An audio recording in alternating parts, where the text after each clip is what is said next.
It has been a full century since the Communist Party seized power in the Soviet Union. According to records compiled by the U.S. Congress, communist regimes were responsible for the deaths of at least 100 million people. The Black Book of Communism details this history of murder. From documents declassified by the governments of nations in the former Soviet Union and Eastern Europe, as well as official records on the victims of communist political campaigns in China and North Korea, the public has gained a good picture of the Communist Party's addiction to killing. Communist totalitarianism is often compared to that of the Nazis. While there are many parallels to be found, there is one crucial distinction that is often overlooked. The Nazis aimed to eliminate the Jewish people, but the goal of communism goes beyond physical slaughter. People of faith do not consider physical demise to be one's true death, since the soul goes to heaven or is born again in the cycle of reincarnation.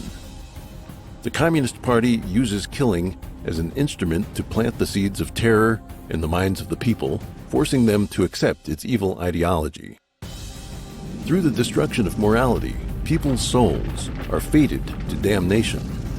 The Communist Party aims to destroy not just man's physical body, but also his soul. An additional characteristic of the Communist Party is the intensity with which it carries out internal purges and selects the cruelest of leaders. It is difficult for many to understand the rationale behind the barbarity inflicted by the Communist Party upon its own ranks, including those who became victims simply for deviating from the party on specific issues, while otherwise being wholly loyal to the party and its leadership. One reason is that the Communist Party, in its rebellion against gods and humankind, possesses an instinctual fear that its doom is always around the corner. To reinforce itself, the party needs to recruit individuals with no regard for moral right and wrong. These individuals are distinguished in the process of mass killing, and their elevation to positions of leadership enables the specter of communism to ensure the perpetuation of its earthly tyranny. In 1989, the Chinese Communist Party, CCP, cadres who refused to participate in the June 4th Tiananmen Square massacre were purged. Jiang Zemin, who demonstrated his cruelty during the events, was promoted to become leader of the CCP. After Jiang began the persecution of Falun Gong in 1999, he promoted officials such as Luo Gan and Zhou Yongkang to high positions, as they had demonstrated their ability to commit the most brutal crimes in the persecution. Another motive for killing is to recruit participants from general society, as was done during the Cultural Revolution. By committing murder and other crimes, the masses implicated themselves as accomplices to the CCP's savagery, and the most brutal perpetrators became the staunchest followers of the party.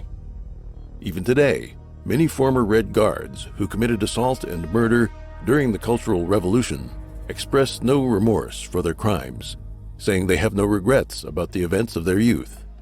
Furthermore, by killing its victims openly and deliberately, the Communist Party intimidates the general population into obedience. All this allows us to expound on a general principle. Throughout history, killing has occurred under tyrannical governments or during times of war because there was an enemy to be defeated. It is the characteristic of the Communist Party that it must have an enemy, and if there are no enemies, it must invent them so that it can continue to kill. In a country like China, with its long history and rich culture, the Communist Party could not achieve its aims without continuous killing. Traditionally, the Chinese people believed in and revered the divine. Steeped in a cultural heritage of 5,000 years, the Chinese people would not otherwise tolerate the existence of the barbaric and blasphemous Communist Party. The CCP's sole means of maintaining its rule, as learned from the Soviet trial run, is the use of mass murder. 1. The violent foundations of communist rule. Being the embodiment of an evil specter, communism's starting point could not be anything other than dishonorable. After Karl Marx proclaimed that, quote, "a specter is haunting Europe, the specter of communism," bandits and ruffians established the Paris Commune, laying waste to the French capital and its unparalleled works of art and culture. In Russia and China, the Communist Party of the Soviet Union, CPSU, and the CCP seized power through despicable acts of conspiracy and bloodshed. A. The rise of the Soviet Communists. In February 1917, food shortages and deteriorating working conditions drove Russian industrial workers to go on strike. As the turmoil spread across the country, Tsar Nicholas II stepped down from the throne, and the Russian Provisional Government was established. Learning of these events, Vladimir Lenin immediately returned to Russia from exile in Switzerland. At the time, World War I was raging. The countries between Russia and Switzerland were all hostile. In late 2007, the German magazine Der Spiegel revealed a 90-year-old secret. Kaiser Wilhelm II, who regarded Russia as a grave threat, realized that Lenin could bring disaster to Russia, so he allowed Lenin to travel through Germany to Sweden, then Finland, and eventually back to Russia. Wilhelm II also provided money and munitions to Lenin. By the end of 1917, Lenin had received 26 million marks from Germany. Winston Churchill had this to say about Germany's role in Lenin's return. They used the most lethal weapon in Russia. They shipped Lenin back in a tightly sealed truck, as if shipping a type of plague virus to Russia. Lenin carried out a coup on November 7, 1917, or October 25 by the traditional Julian calendar. With the October Revolution, Lenin overthrew the provisional government and established the world's first communist regime. But in the democratic election for the Russian Constituent Assembly, the Party of Socialist Revolutionaries, SRs, won a majority of national votes over Lenin's Bolshevik Party, which controlled the government administration.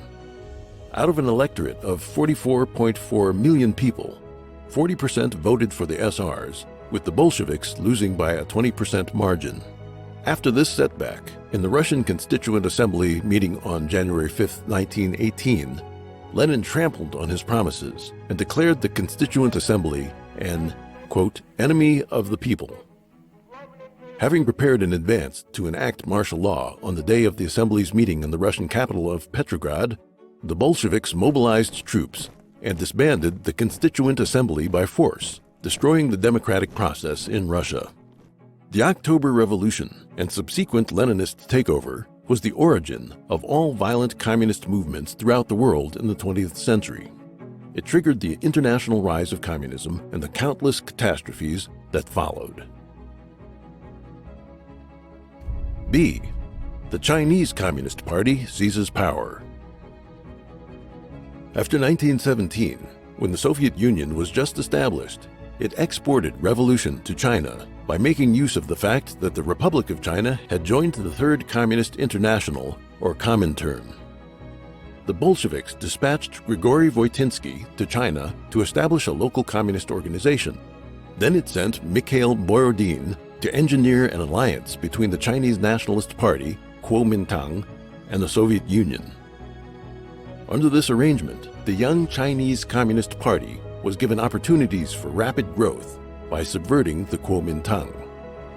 During World War II, in the 8 years that the Kuomintang waged an all-out war against the invading Japanese army, the CCP used the conflict as cover while it expanded its forces. When the Japanese invaded China, the Red Army was on the verge of defeat, but at the time of China's victory, the communist forces boasted 1.32 million regular troops and a 2.6 million strong militia force.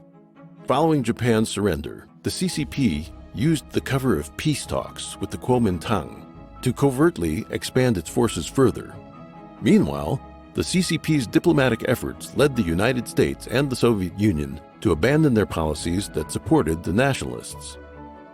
In 1949, the CCP finally defeated the Kuomintang government forces, founding the most evil totalitarian communist regime on Earth. At this high point in the history of the world's communist movement, it controlled 1/3 of humanity and the world's land area, as it comprised Russia and China, the world's largest nations by size and population. Communist governments extended across large swaths of Europe and Asia, and many countries in Africa, South America, and Southeast Asia became clients or allies of the Communist Party of the Soviet Union or the Chinese Communist Party. Millions of people gave their lives on the battlefields of World War II, yet the unexpected result was the rapid expansion of totalitarian communism.